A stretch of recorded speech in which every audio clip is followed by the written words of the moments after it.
Bien, bienvenidos otra vez. Estamos aquí estudiando el curso que se llama La Teología del Pacto.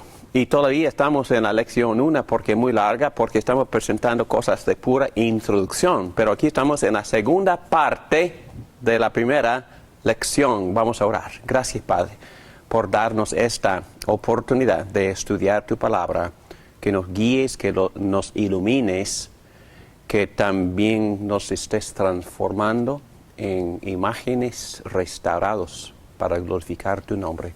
Bendícenos nuestro pensamiento, nuestra enseñanza, por medio de tu Espíritu Santo, para glorificarte a ti mismo. En tu nombre te lo pedimos todo. Amén. Muy bien. Aquí vamos a definir el término pacto. Y otra vez estamos en la introducción, estamos poniendo base. ¿Qué es un pacto? Robertson, algunos de ustedes han leído el libro de Palmer Robertson, uno de los primeros para escribir un libro buenísimo acerca de Cristo, del Cristo del pacto. Él empieza el libro con esta definición. Un pacto es un lazo sellado con sangre soberanamente administrado. Yo creo que sería difícil mejorar en esa definición.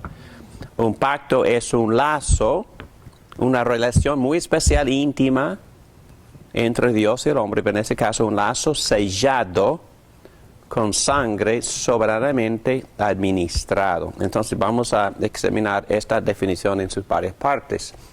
Agustino dice un acuerdo entre dos o más personas, pero vamos a ver que eso también es correcto, pero quizás no completamente adecuado. Los términos técnicos. En griego, la palabra es diadeke, solo la palabra en griego que se presenta en el Nuevo Testamento. En hebreo, Antiguo Testamento, berit, se traduce pacto. En latín, y menciono latín porque los primeros teólogos escribían en latín, pero es importante entender que testamentum en verdad significa pacto. Actualmente significa la última voluntad y testamento, pero en la Biblia no tiene esa definición. Y es puro pacto, y por eso tenemos el título. Algunos han protestado este título, pero el Nuevo Testamento se llama el Nuevo Testamento, pero en verdad está refiriéndose al Nuevo Pacto. Antiguo Testamento no es testamento en cuanto a mi testamento, mi última voluntad para los herederos. No, es que no tiene esa definición, solo significa pacto. Entonces, Antiguo Pacto, Nuevo Pacto. Una pregunta, ¿el Antiguo Pacto cuál fue? Antiguo Testamento. Para la mayoría de los teólogos, el pacto de la gracia se refiere a todo lo que Dios nos ha prometido por gracia. El Antiguo Testamento es pacto de la gracia, pero el Nuevo Pacto también es pacto de la gracia. Pero en general, todo esto, lo que Dios ha prometido al hombre, recibido por fe, es pacto de la gracia. ¿Ok? Pero todo esto es pacto. Todo lo que Dios le ha prometido al hombre que tiene que recibir por fe es pacto de la gracia. ¿Ok? Podría decir que es un pacto. Hay un pacto. Un pacto que se divide en la historia por varios pactos, pero Exacto. realmente es uno. Exacto. Y aún en esa segunda parte. Sí, exactamente. Y también con esa definición hay distinciones, porque a veces se refiere a solo uno de estos. A veces se refiere a un resumen de uno de estos. Por ejemplo, los 10 mandamientos se refiere a una parte escrita, formalmente escrita. Pero vamos a tocar este tema ahora mismo. Okay. Perdón, lo decía era porque los judíos se sienten mal porque menospreciados cuando se habla de un antiguo, como diciendo que el antiguo ya fue, ya no sirve, porque existe uno nuevo. Y eso la rabia que les da a muchos judíos. Y Perdón, yo diría que no divide, sino que completa más bien. se complementan, mejor con dicho. Jesús, se completan los pactos. Pero en un sentido, nosotros tenemos que descansar en esto, que todo esto fue a pesar de que todo esto fue la verdad, y a pesar de que todo esto también anticipa la consumación en Cristo, la gente podía salvarse también por creer en el Dios representado por estos pactos individuales. Pero también, en un sentido, cualquiera que se ofenda tiene que lidiar con la idea de que constantemente los autores del Nuevo Testamento hacen referencia al antiguo pacto. Ellos usan esa terminología, antiguo pacto. Y es antiguo en el sentido de que vino antes del cumplimiento, nada más. Por eso es que se dice así. Okay. Antiguo, porque vino antes del cumplimiento. Y Pablo también quería empujar a los judíos. Hay que entender que el libro de los Hebreos es escrito a los judíos creyentes para que ellos entiendan la superioridad de Cristo. Es el argumento sobre los ángeles, sobre Moisés, sobre el sistema de sacerdotal y también sobre los sacrificios. Y él presenta a Cristo del nuevo pacto como superior a todo lo que se representaba en todos estos pactos individuales. Y nosotros también tenemos que glorificar a Cristo por ser superior. Superior. Y es su argumento que es superior. Bueno, el argumento es que Moisés edificó, construyó una casa, pero Cristo construyó a Moisés. Entonces, así argumenta.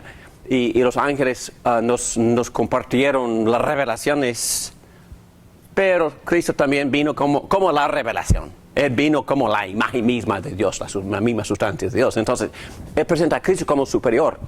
El sacerdote presenta el sacrificio, pero Cristo se presenta a sí mismo como sacrificio. Entonces, él es superior. Es su argumento constantemente en todo el libro, refiriéndose al antiguo, que fue sumamente buenísimo, pero Cristo es superior. El nuevo pacto es superior, porque el nuevo pacto es la consumación en Cristo. Bueno, foios también a veces son términos. Federal significa federal, y el gobierno federal está basado en un pacto entre los oficios elegidos del pueblo. Teología federal se usa entre los eruditos. También es buena terminología, teología federal, porque a veces Adán se refiere a la cabeza federal de la raza. ¿Por qué la cabeza federal? Ya hemos dicho que es porque representa la raza, y la palabra federal significa representación. Ok, compacto Mayflower. En 1660 vinieron los que establecieron este país y hicieron un pacto con los puritanos y con los hombres de negocios y con los que representaban su gobierno, y hicieron un pacto para poder gobernar su pueblo. La B, explicación de la definición de Palmer. Vamos a dividir su definición entre un lazo y B, un lazo en sangre. Número 2, lazo en sangre. Y 3, lazo soberanamente administrado. Punto 1, pacto es un lazo, que es un compromiso, es una relación. Un lazo ligado, confirmado por un juramento. En otras palabras, es una conexión. Vamos a ver que es una conexión sellada en sangre. Vamos a buscar este pasaje en Josué, si no, no vamos a entender este pacto de Israel. Vamos a hablar de un pacto que los líderes hicieron con los gabaonitas. Los hombres de Israel participaron de las provisiones de los gabaonitas, pero no consultaron al Señor. Entonces Josué hizo con ellos un tratado, un pacto de ayuda mutua y se comprometió a perdonarles la vida.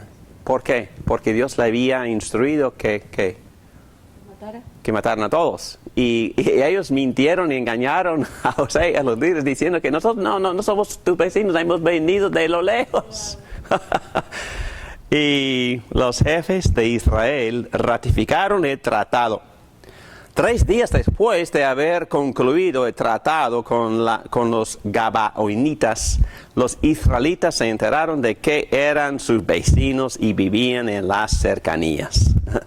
Por eso se pusieron en marcha y el tercer día llegaron a sus ciudades, Gabaón, Caifira, Perot y Kiriat Yearim. Pero los israelitas no los atacaron porque los jefes de la comunidad les habían jurado en el nombre del Señor Dios de Israel perdonarles la vida. Y aunque toda la comunidad se quejó contra sus jefes, y estos contestaron, hemos hecho un juramento en nombre del Señor y no podemos hacerles ningún daño. Esto es lo que haremos con ellos. Les perdonaremos la vida para que no caiga sobre nosotros el castigo divino por quebrantar el juramento que hicimos. Muy bien, hay mucho más, pero estoy dando esto como ejemplo de qué. De un pacto con juramento. Respetaban mucho, ¿no? Sí. El juramento. Sí, entonces desobedecer o quebrar los términos es muy, muy severo, muy complicado. Los gabaonitas decidieron no pelear contra los israelitas. Mintieron a los israelitas diciéndoles que eran extranjeros de una tierra distante y pidieron a los israelitas entrar en un pacto con ellos. Y resultó que se pusieron de acuerdo y pactaron. Y cuando los israelitas se dieron cuenta de que los gabaonitas eran realmente vecinos cercanos, se enojaron con Josué y los líderes porque Dios les había instruido que no confiaran en los cananeos. Pero Josué le replicó a su pueblo que los líderes habían jurado en el nombre del Señor, habían entrado en un compromiso con juramento ante Dios. Habían hecho una promesa con juramento, un compromiso de fidelidad absoluta, y como resultado ya no pueden entrar en guerra con los gabaonitas. Pasaron 400 años y había una escasez en la tierra. Y el rey David le preguntó a Dios, ¿por qué nos enviaste a hambruna? Dios le respondió, porque Saúl trató de matar a los gabaonitas. Dios no había olvidado el juramento que el pueblo de Israel había hecho a los gabaonitas. Entonces hasta Dios honró el pacto erróneamente hecho con los enemigos de Dios, pero fue pacto con juramento y Dios tuvo que honrarlo. Pero eso también... Cuando uno jura en vano es horrible. Horrible. Dios, para Dios. Pero el punto de todo esto es que eso nos da más seguridad porque Dios toma en cuenta y Dios toma muy en serio el concepto de pacto con juramento. Y Él mismo lo hizo. ¿Ok? Aplicación de seguridad. Bueno, voy a leer esto. En verdad, esto es... Tengo que comenzarles. El primer sermón que yo prediqué, el sermón que yo preparé y prediqué en mi ordenación, fue sobre este texto. Y les voy a decir por qué después de leerlo. Bueno, versículo 13 de capítulo 6 de los Hebreos. ¿Listos? Cuando Dios hizo su promesa a Abraham, como no tenía nadie superior por quien jurar, juró por sí mismo. ¿Entendido? Dios prometió y Dios también juró por sí mismo. Y no tenía nadie más grande, más superior, por eso se juró a sí mismo. Y dijo, te bendeciré, ¿a quién? A Abraham, en gran manera, y multiplicaré tu descendencia.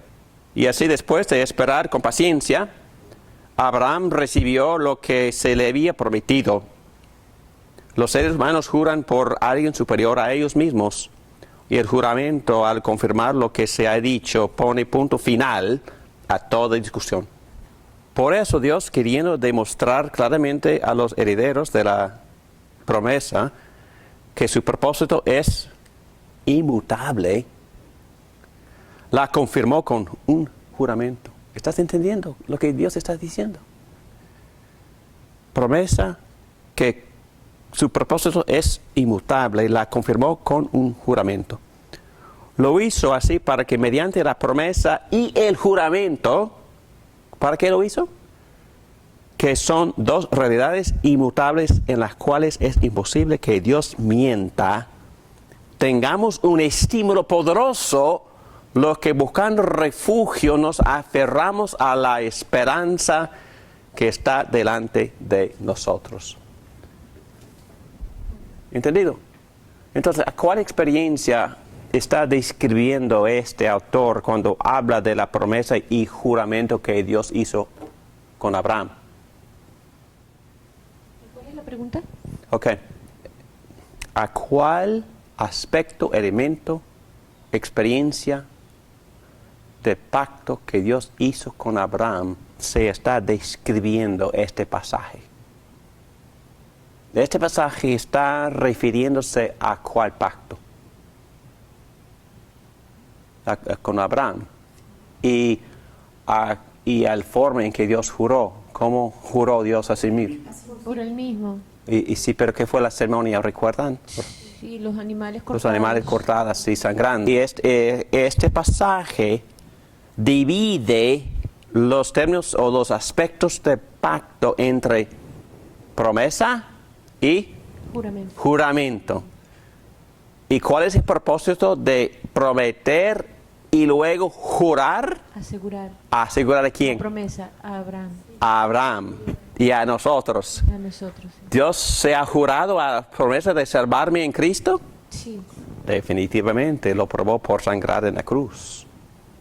Entonces, ¿por qué tener? Hay una promesa, hay un juramento y hay una condición. Claro, exacto. Y muy bien, y vamos a pensarlo en nuestra cultura, ¿dónde se encuentra este tipo de pacto? ¿En el matrimonio? Matrimonio, definitivamente que sí. Wow.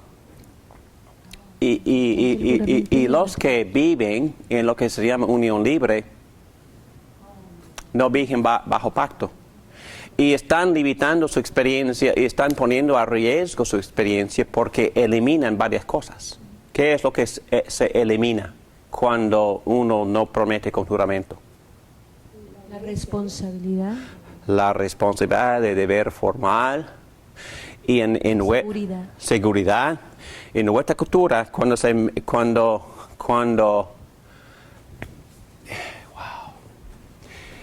nuestra cultura, cuando uno entra en pacto con juramento, siempre se mete el gobierno.